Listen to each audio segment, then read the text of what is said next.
YouTube, what is going on? My name is Argon. Welcome back to some Fortnite informational, instructional, and conversational type content. Today we're bringing back the top 5 series, guys. It's been a long time since I did a top 5. Also, I apologize if I sound a little bit nasally. I do have a bit of a cold, so I probably don't sound like my usual self. Apologies for that. But before I get into the video, of course, I want to remind everybody that we do a giveaway on this channel every single month to the most active users. If you would like to be included in that, all you got to do is subscribe, turn on notifications, be active in the comment section down below. Feel free to follow me on social media. The more often I see your name, the more likely I am to recognize you, the more likely you are to win some V-Bucks. And we do that every single month, and you can win more than once, so stay active. It's in your best interest. But that's it for that, guys. I just want to go into this video and tell you guys, coming back to the top 5, we're going to do it in a big way. As kind of a Fortnite historian, I like to say that, I've been here since the beginning.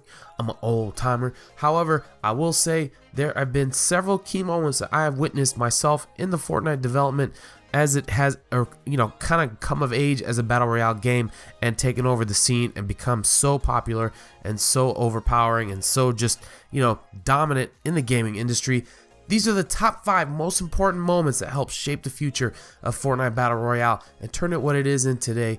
Not always what it is permanently, but made a big difference in the game and how it kind of like played out as it's developed.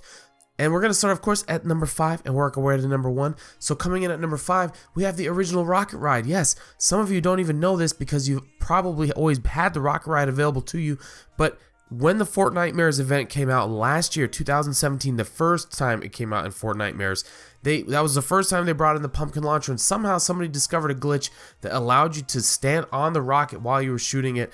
It came out with the rocket when the pumpkin launcher was released in Fortnitemares, and it was like an instant hit. Everybody's like, holy cow, this is so funny. Prior to that, you couldn't ride on a rocket. Obviously, it's a rocket shooting at an RPG. You shouldn't be able to ride on it. That wouldn't make any sense. However, because it was so popular, Epic actually went ahead and kept it in the game. Even though it was a glitch, they decided to code it into the game so that you could always land on rockets, stand on them. And ever since then, we've all been able to rocket ride. Ever since when the self-guided missile was out, you were able to rocket ride on that. It's just been a cool feature that they added and a cool reflection of how Epic listens to its community and does what its community likes the best. They've always been really good at that, and that's one of their best features. Coming in at number 4, we have one of the most creative ways to get kills originally, and this is more importantly, this is a kind of a shout out to Epic's kind of abilities to add things into the game without reducing your capacity to do certain other things. Now, I know that doesn't make a lot of sense, but going and looking at a clip from Ninja, this is Ninja, one of his first times getting a kill with the Impulse Nade. Now, I remember when the Impulse Nade first dropped, first released in Fortnite Battle Royale, everyone was like, well, this is cool. You have something that shoots you and, I don't know what you use it for. I remember my buddy Tabor made a video and said, this is pretty much useless unless somebody's hiding behind a tree and you want to get them out from behind the tree, which it could be used for that. But, a lot of us didn't realize until, of course, not, days later after it released, that these big streamers figured out how to use this in the meta. And actually, the Impulse Nade was really meant to be something that was going to add to the mobility in the game. Now, this is new that they added, and this is Epic's way of saying, we're going to introduce non-traditional methods of changing your mobility in Fortnite Battle Royale, and they've always done this ever since. Obviously, as you know, the Impulse Nades are more commonly used to shoot yourself forward rather than shoot your opponent away from where they are standing or hiding. This has actually been really, really beneficial to the game. The shockwaves have come out, the rifts have come out, the redeploy gliders have come out, all these other things, the launch pads, the bouncers, all these other, even the chillers were used for mobility, guys. Fortnite and Epic have always been really on top of their game and really innovative when it comes down to creating new methods of mobility in Fortnite Battle Royale. The Impulse Nade was no different than that, and it really altered the way people think about how you can move around in the game and has really created a different method that people have used to actually move around and be more mobile in the game. And it's even extended into the building, guys. People are using building as a way of being more mobile in the game, more so than it was originally intended to be. But the Impulse Nades are the starter for that whole, I don't know what you want to call it, that whole meta of mobility in Fortnite, not relying on traditional modes of mobility. So that one comes in at number 4. Coming in at number 3, guys, we have, again, another clip from Ninja. This was the first time he ever did a trap clip, I think. I tried to look for this clip really hard. I remember the first time I saw it on Twitter, the first time I saw him box somebody up and trap him. Now, this is pretty common at this point.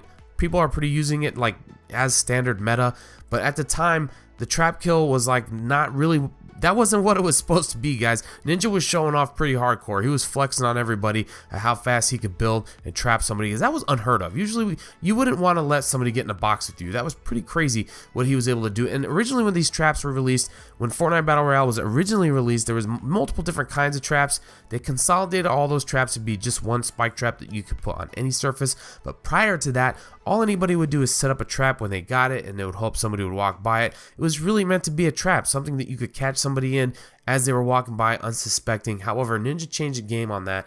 I don't even know if he's the first one to do this. I just remember this clip, and that's why it brought it to my attention to find it. But he was the first person that I remember seeing actually using this as an offensive weapon, that you box somebody up and then trap them, use a trap to get the kill instead of a weapon. Like, it was crazy and really cool, and introduced a whole new meme ability of Fortnite. And that's one of the best things about Fortnite, is how memeable it is. From the impulse nade kills to these trap kills, getting kills in Fortnite is such a meme-worthy type of event that the best players are able to make really funny moments out of the way they get their kills. And the trap kill was a perfect example, and really set the pace and tone for Fortnite, really kind of raising the bar in how you could have fun while playing their game. Coming in at number 2, guys, we have Myth playing Summit first time. Now, this is really cool. When Fortnite first dropped Battle Royale, there wasn't as many people playing, and there was a lot of really popular streamers at the time that were playing it, so you would get them in lobbies together a lot.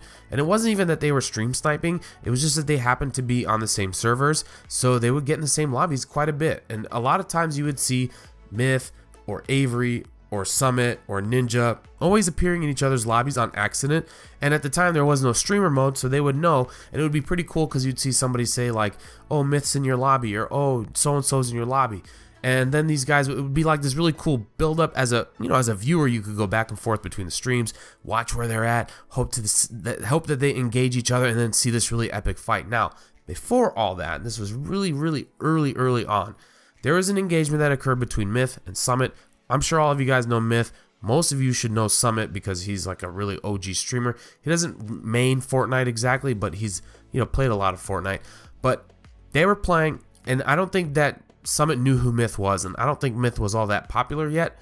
But when they encountered each other at the time, I'll play the clip for you guys just so you can see how it actually worked out. But at the time, Summit and building meta in Fortnite was really just about building forts, bases for yourself to get in, camping kind of thing. And it was really Myth that brought to light the ability to use building as an offensive strategy, and building higher and getting high ground, and just being fast builder. And he really changed the game. And everybody will always know Myth as the young architect, the builder, the first builder in Fortnite that truly was a builder first before he was a shooter and any other type of player. And this engagement was just eye-opening as to how strong the building mechanic was in Fortnite, that it was just left Summit completely confused as to what was going on. And Summit is no slouch of a gamer. He's a very good gamer.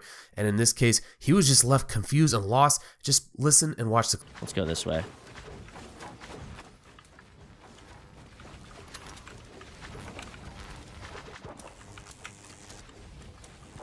What the f? He keeps building higher. Stop building so high! Stop it!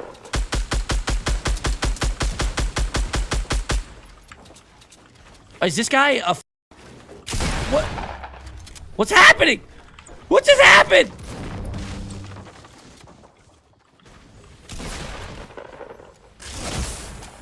He built the he kept building up and building up and building up, and I couldn't catch him. 1400. So that's it, guys. That really shows you how powerful building was, and that was the number 2 most important moment in Fortnite Battle Royale history. Of course, you all know how important building is, and it couldn't be, anything more important than that. Well, except for maybe the number 1. Now, here's the number 1 thing I have to say. I'm not going to say this is the most important thing for shaping the game exactly to what it is today, because, well, I actually take that back. It really is, right? So way back before there was summer skirmishes and fall skirmishes and Friday Fortnites by Keemstar, there was one event that occurred. I think it happened a couple times. It was a Fortnite Invitational, where Epic recognized that Fortnite was really popular for streamers, and so what they did was they brought a bunch of streamers together on private servers. This is the first time they ever used private servers, and they let them play against each other. And there was this little known streamer by the name of Daquan who took everyone by surprise by having a meta that nobody had ever used before. that might be, you may ask? Well, the double pump. Of course, Daquan's most known for his double pumping skills. He was the first person to bring it to Fortnite Battle Royale. Now, I'm going to show you a clip that I got from Avery because I watched this live when it was happening. And you just listen to the reactions of people like Avery and Noah and Typical Gamer. These guys are OG Fortnite Battle Royale players, been playing since day one, and they were just completely shocked as to how this guy was able to get these kills with this double pump. And just listen and watch this clip. Yo, high distortion. Quan has unlimited grenade launcher right now. Oh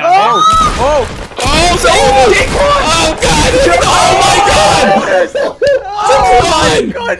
The triple pump! Switching! He has a triple pump! How? Does he have 3 pumps or does he? He has 3, he just, no, maybe 2, and he just kept switching. I think he has 2, I think, you can switch does the forward and pump back. animation not go through if you switch it right away? No. So you can do 3 pumps from like Dude, it's one like pump YY shotgun. and quad. From 2. Oh my goodness. He has YY. 5 health. Except not a like nervous flinch. It's an actual strategy.